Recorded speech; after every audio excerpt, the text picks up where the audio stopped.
आज बात करते हैं टाटा मोटर्स के हालिया डीमर्जर की। जरा करीब से देखते हैं और समझते हैं कि एक इन्वेस्टर के तौर पर इसके असल मायने क्या है। तो सबसे पहले उस सवाल पर आते हैं जो शायद हर किसी के दिमाग में घूम रहा है।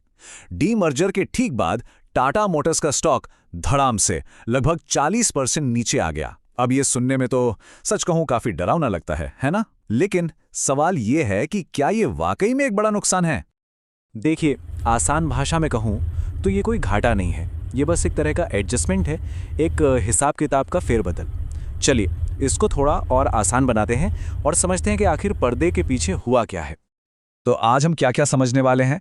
सबसे पहले ये बड़ा बंटवारा हुआ क्यों, फिर ये जो प्राइस ड्रॉप हुआ है उसका पूरा गणित समझेंगे। उसके बाद दोनों नई कंपनियों का परफॉर्मेंस कैसा चल रहा है उस पर एक नज़र डालेंगे। इसमें क्या रिस्क हैं, क्या मौके हैं, वो देखेंगे। और हाँ, आखिर में सबसे ज़रूरी, एक इन्वेस्टर के लिए एक्शन प्लान क्या होना चाहिए।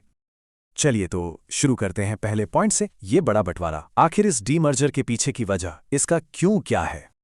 तो देखिए, पहले क्या था, एक बड़ी सी टाटा मोटर्स कंपनी। अब इसे दो अलग अलग बिल्कुल फोकस्ड कंपनियों में बांट दिया गया है। एक कंपनी संभालेगी पैसेंजर गाड़ियां, ईवीज और जैगुआर लैंड रोवर का बिजनेस, और दूसरी वो पूरी तरह से कमर्शियल गाड़ियों पर, मतलब ट्रकों और बसों पर अपना ध्यान लगाएगी। अब इस पूरे खेल के पीछे जो मेन आइडिया है उसे कहते हैं वैल्यू अनलॉकिंग। इसको ऐसे समझिए कि एक ही छत के नीचे दो बिल्कुल अलग अलग तरह के बिजनेस चल रहे थे। उन्हें अलग करने से क्या होता है कि बाजार हर बिजनेस को उसकी अपनी परफॉर्मेंस और पोटेंशियल के हिसाब से ज्यादा सही कीमत दे पाता है। जाहिर है, ट्रकों का मार्केट और कारों का मार्केट, दोनों की रफ्तार, दोनों की साइकिलें बिल्कुल अलग हैं, तो उन्हें अलग करना ही समझदारी थी। अच्छा, अब कुछ जरूरी डिटेल्स पर भी नजर डाल लेते हैं। इस डीमर्जर की रिकॉर्ड डेट थी 14 अक्टूबर 2025। इसका मतलब सीधा सा है, जिसके पास भी इस तारीख को टाटा मोटर्स का एक शेयर था, उसे बदले में नई कमर्शियल व्हीकल यानी सीवी कंपनी का भी एक शेयर मिलेगा। बिल्कुल सीधा साधा 1:1 का रेशियो। चलिए अब उस बड़े सवाल पर आते हैं। ये जो प्राइस में इतनी बड़ी गिरावट दिखी, उसकी गुत्थी सुलझाते हैं। तो डीमर्जर से ठीक पहले एनएसई पर टाटा मोटर्स का शेयर लगभग 660 रुपए के आसपास था, और इसमें याद रखिए दोनों बिजनेस की वैल्यू शामिल थी। और फिर डीमर्जर के बाद क्या हुआ, शेयर की कीमत खुली लगभग 399 रुपए पर। अब ये एक बहुत बड़ी गिरावट थी जिसने कई इन्वेस्टर्स को जाहिर है हैरान कर दिया होगा। लेकिन जैसे मैंने पहले कहा, यह सिर्फ एक एडजस्टमेंट है। तो असली कहानी समझिए क्या है। जो ओरिजिनल शेयर अब 399 रुपए का दिख रहा है ना, वो सिर्फ और सिर्फ पैसेंजर व्हीकल, ईवी और जेएलआर बिजनेस की वैल्यू है।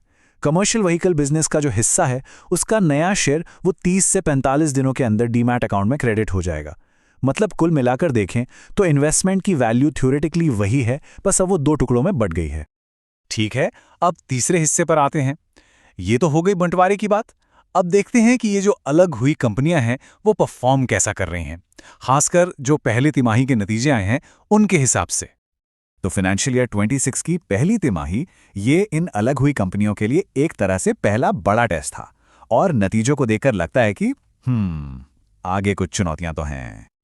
अगर पिछले साल की इसी तिमाही से तुलना करें तो रेवेन्यू में तो करीब 2.5% की ही गिरावट है, जो ठीक है। लेकिन असली चिंता की बात यह है, ऑपरेटिंग प्रॉफिट लगभग 48%, मतलब करीब करीब आधा हो गया, और नेट प्रॉफिट में भी 30.5% की भारी गिरावट है।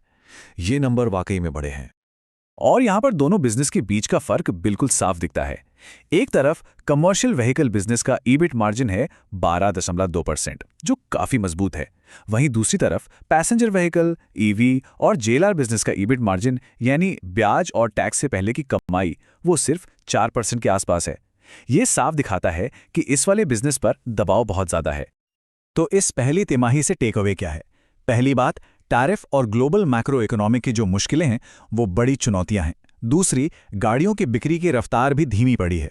जेएलआर का रेवेन्यू भी साल दर साल लगभग 9.2% नीचे है।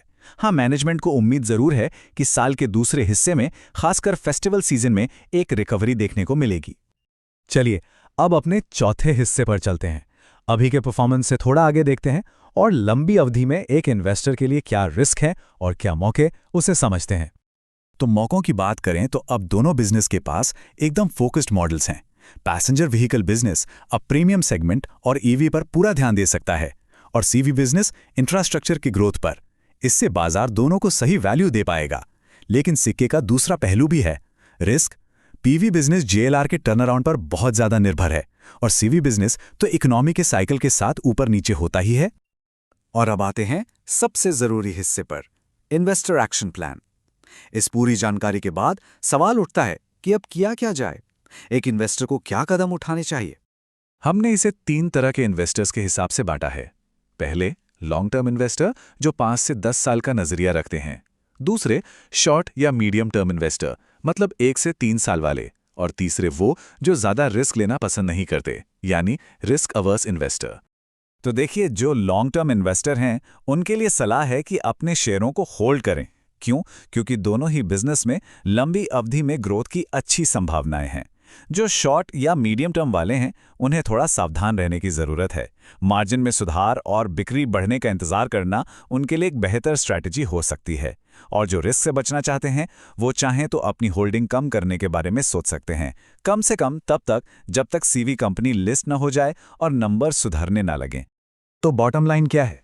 देखिए, ये डीमर्जर एक स्ट्रक्चरल मौका तो है, इसमें कोई शक नहीं। लेकिन नियर टर्म में कंपनी की परफॉर्मेंस और बाजार के रिस्क, इन पर बहुत पैनी नजर रखने की जरूरत है। तो सवाल यही है, टाटा के इन 2 रास्तों को देखते हुए एक इन्वेस्टर को क्या करना चाहिए? होल्ड करें, इंतजार करें या फिर एग्जिट करें? आखिर में इसका जवाब हर किसी की अपनी रिस्क लेने की क्षमता और उनके अपने इन्वेस्टमेंट गोल्स पर ही निर्भर करता है।